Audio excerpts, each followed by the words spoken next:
One minute, your child is happily building a tower with blocks. The next, they're crying because it fell over. Or because you peeled the banana instead of letting them do it.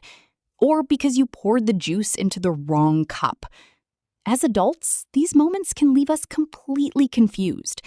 We think, how can something so small cause such a huge reaction? Sometimes we even wonder if our child is becoming overly sensitive or simply testing our patience. But what if those meltdowns aren't really about the banana, the cup, or the blocks at all? What if they're telling us something much deeper? Because the truth is, children don't experience the world the way adults do. What looks like a tiny inconvenience to us can feel like a major emotional event to them. And once you understand why, you'll begin to see those everyday meltdowns in a completely different light. When children have big reactions to little problems, our first instinct is usually to fix the problem as quickly as possible. We say things like, "It's okay. Stop crying. You're making a big deal out of nothing. It's only a toy. We'll buy another one." Most of us aren't trying to dismiss our children. We're simply tired. Maybe we're running late. Maybe dinner is waiting. Maybe we've already had a stressful day ourselves. We just want peace to return as quickly as possible. But in trying to end the meltdown, we sometimes miss what caused it. Because children rarely melt down over a single event. What we're seeing is often the final drop in an already full bucket. Imagine filling a bucket with water throughout the day. Every disappointment adds a little more. Every difficult transition adds a little more. Every loud environment, every confusing situation, every moment of frustration. The bucket keeps filling. Then something seemingly tiny happens. The banana breaks, the tower falls, the shirt feels uncomfortable, and suddenly the bucket overflows. The broken banana wasn't the entire problem. It was simply the moment that made all the feelings spill out. Adults have years of experience to help us put problems into perspective. If we spill coffee on our shirt, we're annoyed, but we know we'll change clothes later.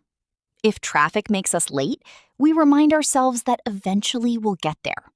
We've learned that uncomfortable moments pass. Children haven't. Their world is much smaller. Their experiences are much newer. Their understanding of time is still developing. When something disappointing happens, they don't automatically think, "This won't matter in an hour." To them, it matters right now, and right now is everything.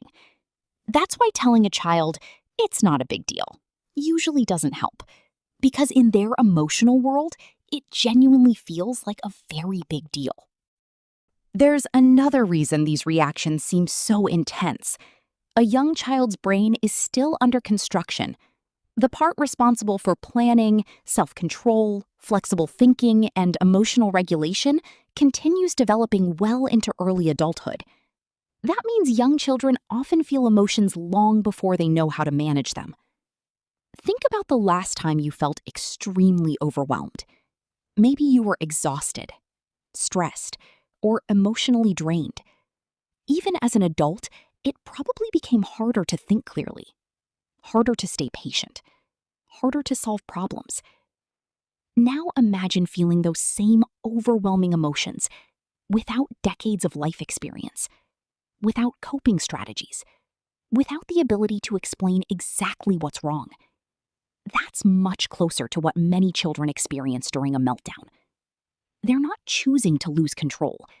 They're struggling because they haven't fully developed the ability to regain it yet. One of the biggest mistakes we make is assuming the meltdown started when the crying started.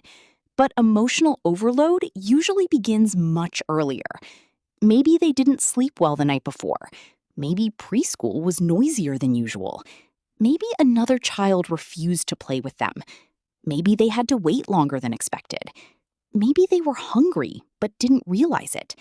Maybe the grocery store was crowded, bright, and overwhelming.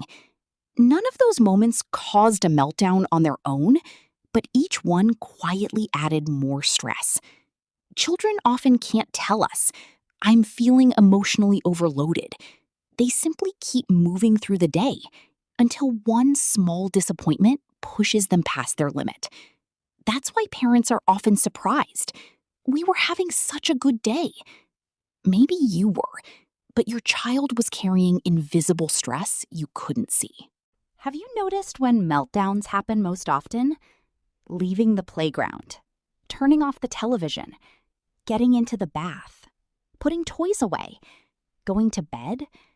These moments have something in common. They're all transitions. Adults move between activities almost automatically. Children don't.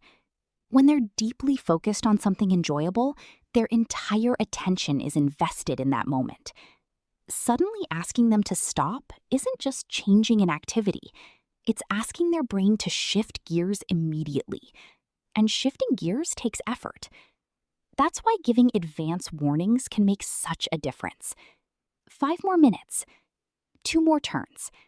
After this puzzle, we'll get ready for bed. You're not negotiating the boundary. You're preparing their brain for change. That small amount of preparation can prevent a surprising number of meltdowns. Think about how much of your child's day is controlled by someone else. Adults decide when they wake up, what they wear, what they eat, when they leave the house, when they brush their teeth, when it's bedtime. Most of those decisions are necessary. Children need structure, but children also have a natural desire to feel some control over their own lives. Sometimes the blue cup isn't really about the blue cup. It's one of the few choices they feel they can influence. That's why offering simple choices often reduces conflict. Instead of saying, "Put your shoes on," you might ask, "Would you like to wear the red shoes or the blue shoes?" The boundary doesn't change. They still need shoes, but now they have a sense of participation instead of feeling completely powerless. That small feeling of control often makes cooperation much easier. When a child is crying over something that seems insignificant, it's easy to assume they're being dramatic.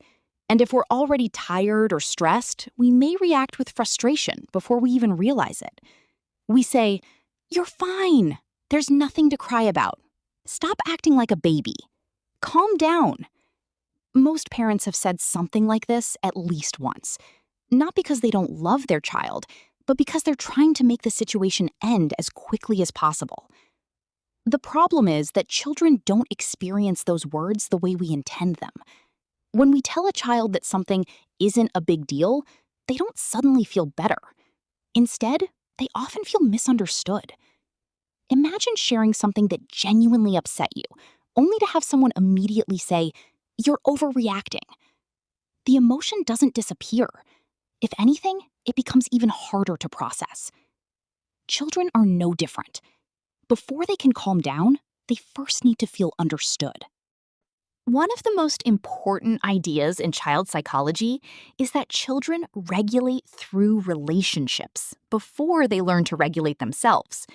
In other words, before they can calm themselves, they borrow our calm.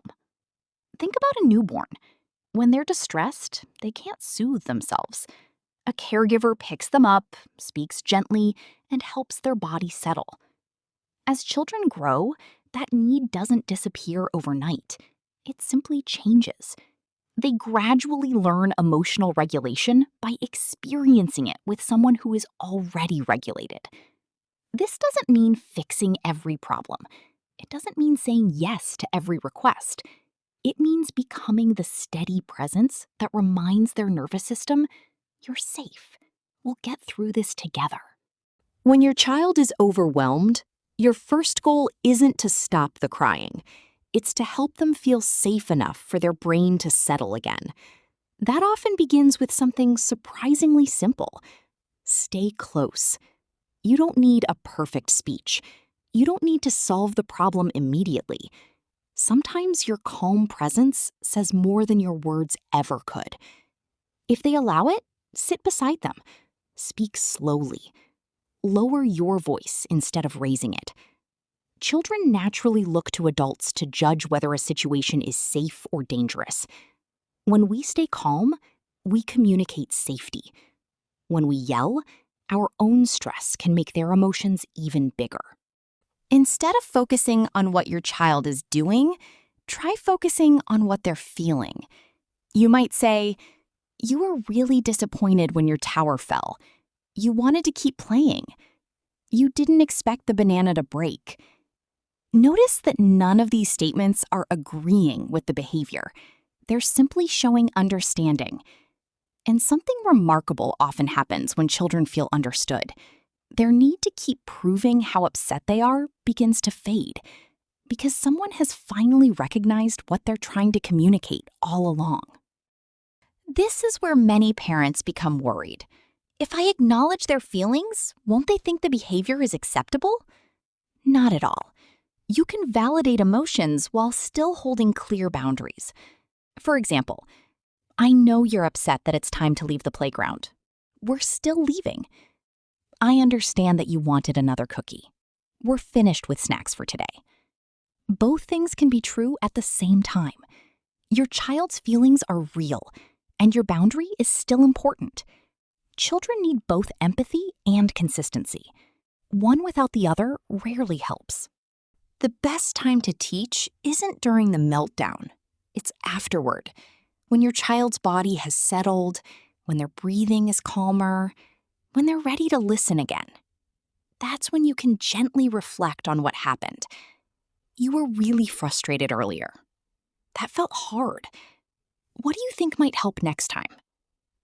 These conversations don't need to be long. In fact, the shorter they are, the more likely children are to engage.